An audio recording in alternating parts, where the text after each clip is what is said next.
Welcome back to our platform. আজকের পর্বে আপনাদের সবাইকে স্বাগতম। তো আজকে আমরা যেটা দেখব সেটা হলো মাইক্রোসফট এক্সেল। তো মাইক্রোসফট এক্সেলের মধ্যে আমরা যেটা দেখতে পারবো সেটা হলো বিভিন্ন টুল সম্বন্ধে আমরা জানব। তো মাইক্রোসফট এক্সেলের যে সকল টুলস আমরা আজকে দেখব সেটা হলো এই যে হোম মেনু বার, এখানে আমরা এই যে বিআইইউ এইগুলো সম্বন্ধে জানব। তো বিআইইউ এটা হলো আমাদের বোল্ড, ইটালিক, আন্ডারলাইন। তো বোল্ড, ইটালিক, আন্ডারলাইন এই তিনটাকে বিতে বোল্ড, আইতে ইটালিক, ইউতে আন্ডারলাইন, এই তিনটার ব্যবহার এবং কার্যবিধি আমরা দেখব। তো এগুলোর ব্যবহার দেখতে হলে আমাদের সাথে থাকুন, আর আমাদের সাথে থাকতে হলে আমাদের ভিডিওগুলো দেখতে থাকুন, না টেনে দেখতে থাকুন। তাহলে কি হবে, আমরা এই যে আমরা বিভিন্ন আলোচনা করছি কোন টুলস, কোন বিষয় কি, এই সকল কিছু আপনারা জানতে হলে আমাদের ভিডিও যদি টেনে দেখেন তাহলে এগুলো স্কিপ করে যাবেন আর এগুলো জানতে পারবেন না। তো এর জন্য বলছি আমাদের ভিডিওগুলো দেখতে থাকুন এবং না টেনে দেখতে থাকুন। আর যদি ভালো লাগে তাহলে অবশ্যই লাইক করবেন, সাথে কমেন্ট করে আপনাদের মতামত জানিয়ে দেবেন, আর শেয়ার করে আপনার বন্ধুদের সাথে দেখার সুযোগ করে দেবেন।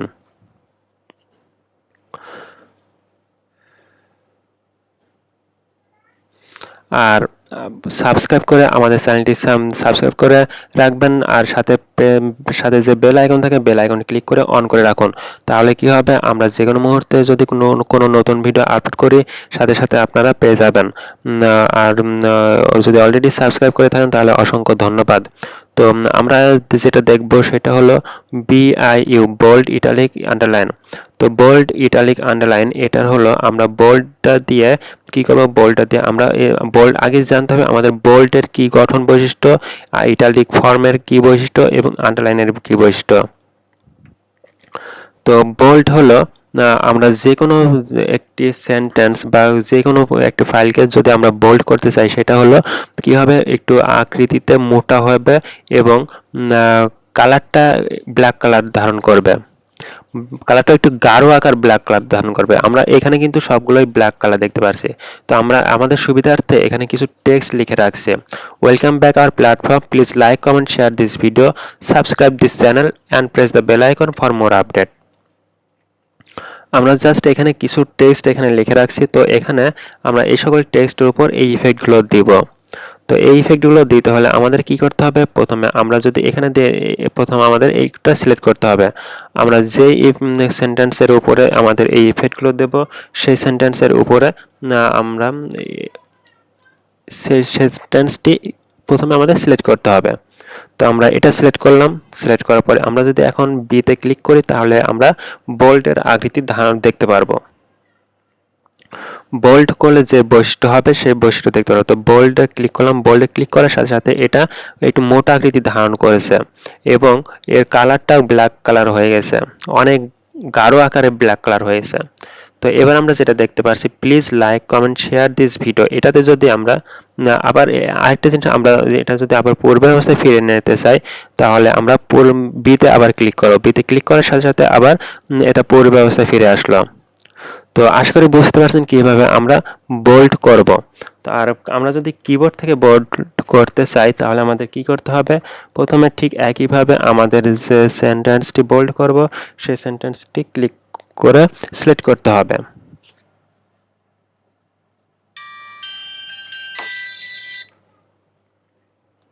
তো এখানে সিলেক্ট করার পর আমরা যেটা দেখতে পাচ্ছি সেটা হলো আমরা এবার কিভাবে কিবোর্ড থেকে করব সেটা দেখব। তো এখানে আমরা যেটা দেখতে পাচ্ছি সেটা হলো আমরা কিবোর্ড থেকে কিভাবে বোল্ড করব। তো প্রথমে এখানে সিলেক্ট করলাম। এবার কিবোর্ড থেকে বোল্ড করতে হলে আমাদের যেটা করতে হবে সেটা কন্ট্রোল প্রেস করে ধরে রেখে আমাদের বি বাটনটি প্রেস করতে হবে। তো তাহলে আমরা দেখি, কন্ট্রোল বাটনটি প্রেস করে ধরলাম, কন্ট্রোল বাটনটি প্রেস করে ধরে রেখে এবার বি বাটনটি প্রেস করব। বি বাটনটি প্রেস করার সাথে সাথে কিন্তু এখানে কি হলো, আমাদের এই সেন্টেন্সটি একটু মোটা আকৃতি ধারণ করলো এবং সাথে কালারটাও আমাদের যে ব্ল্যাক কালারটা ছিল সেই ব্ল্যাক কালারটাও একটু গাঢ় আকৃতির হয়ে গেল।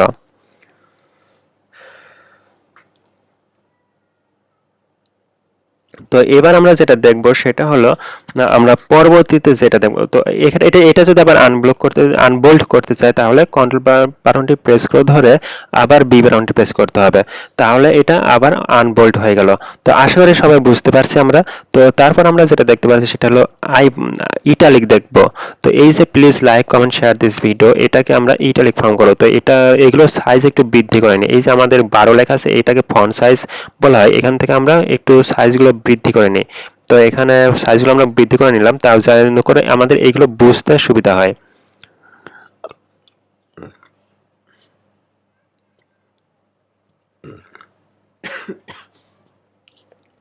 তাহলে এখানে কি করলাম, please like comment share this video, এইটুকু আমরা সিলেক্ট করলাম। সিলেক্ট করার পরে এখানে আরেকটা জিনিস আমরা দেখতে পাচ্ছি, সবগুলো কিন্তু মনে হচ্ছে বোল্ড আকৃতির মতো মতো মনে হচ্ছে, কিন্তু এখানে কিন্তু আমরা বোল্ড আকৃতি দিইনি, কারণ এটা সাইজ একটু বড় করেছি, তাই আমাদের একটু কালারটা ডিপ মনে হচ্ছে। তো আমরা এখন এটা বোল্ড অবস্থায় যেহেতু রাখছিলাম, তো এখানে এটা বোল্ড আমরা করি।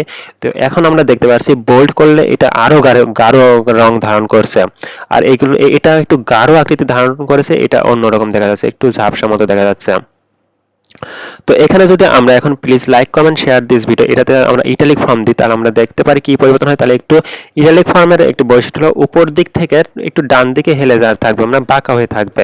তাহলে আমরা এখানে আই বাটনে ক্লিক করি, আই বাটনে ক্লিক করার সাথে সাথে আমাদের please like comment share this video এই সেন্টেন্সের উপরের মাথা ডান দিকে একটু হেলে গেছে। তো আশা করি সবাই বুঝতে পারছি। তো তারপর আমরা আবার যদি আই বাটনে ক্লিক করি তাহলে পুনরায় পূর্বের অবস্থায় ফিরে আসছে।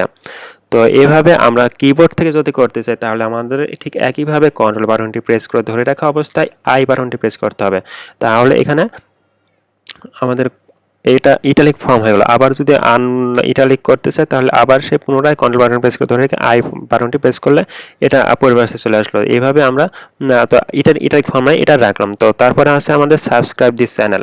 তো এটা যদি আমরা আন্ডারলাইন করতে চাই তাহলে আমরা কি করতে পারি, আন্ডারলাইন করতে গেলে আমাদের এটা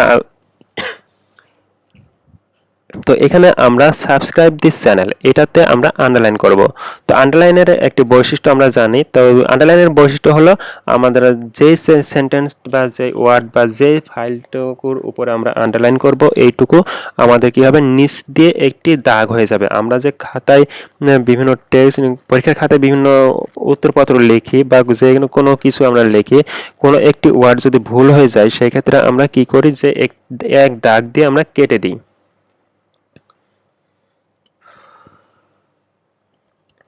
এক দাগ দিয়ে আমরা কেটে দিই। এই কেটে দেওয়া এই দাগের এই সিস্টেমটাকে আমরা কিভাবে করতে পারি, আমাদের এই ডকুমেন্টের মাধ্যমে আমরা কিভাবে করব সেটা আমরা দেখতে পারবো। তো এখানে সরি, আমরা কেটে দেয় না, মানে শূন্যস্থান পূরণ করে থাকি আমরা। যে কোনো কিছু লিখি শূন্যস্থান পূরণ করি, সেই শূন্যস্থান লেখার সময় আমরা যেইটুকু শূন্যস্থানে যে শব্দটুকু হবে সেই শব্দের নিচ দিয়ে একটি দাগ দিয়ে দিই, এইটুকু আমরা আন্ডারলাইন বলা হয়।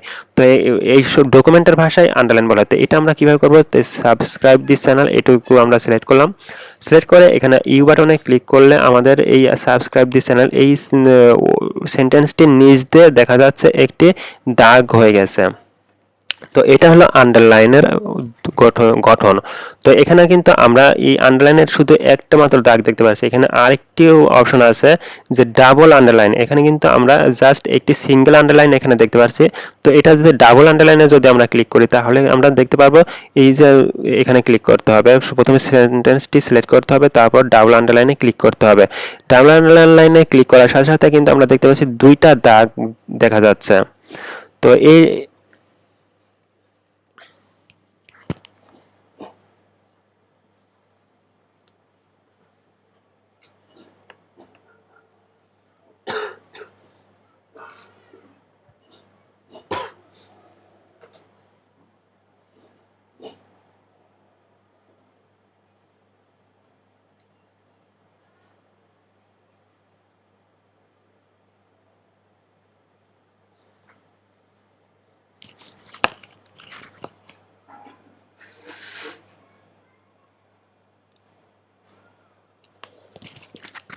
তো এভাবে আমরা আন্ডারলাইন দিতে পারি। তো এখন যদি আমরা এটা আবার আন্ডারলাইন উঠাই দিতে চাই তাহলে আবার সিলেক্ট করে আবার এখানে ক্লিক করলে এটা আন্ডারলাইন উঠে গেল। তো আবার যদি আমরা এই কিবোর্ড থেকে এখন যদি দিতে চাই তাহলে আমরা কি করব, কিবোর্ড থেকে কি দিতে হলে আমাদের কন্ট্রোল বাটনটি প্রেস করে ধরে রাখা অবস্থায় ইউ বাটনটি প্রেস করতে হবে।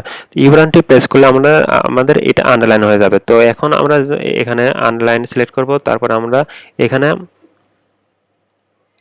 এখন যদি আমরা এবার কিবোর্ড থেকে দিই তাহলে এটা আন্ডারলাইন হয়ে গেল। তো আশা করি সবাই বুঝতে পারছি আমরা এইগুলো কিভাবে করছি। তো এরপর যদি কোনো সমস্যা হয়ে থাকে তাহলে অবশ্যই আমাদের ভিডিওর নিচে কমেন্ট বক্সে কমেন্ট করে জানাবেন। আর আমাদের ভিডিওগুলো লাইক করবেন, কমেন্ট করবেন এবং শেয়ার করে আপনার বন্ধুদের সাথে দেখার সুবিধা করবেন। তো আজকে এই পর্যন্ত, ধন্যবাদ সবাইকে।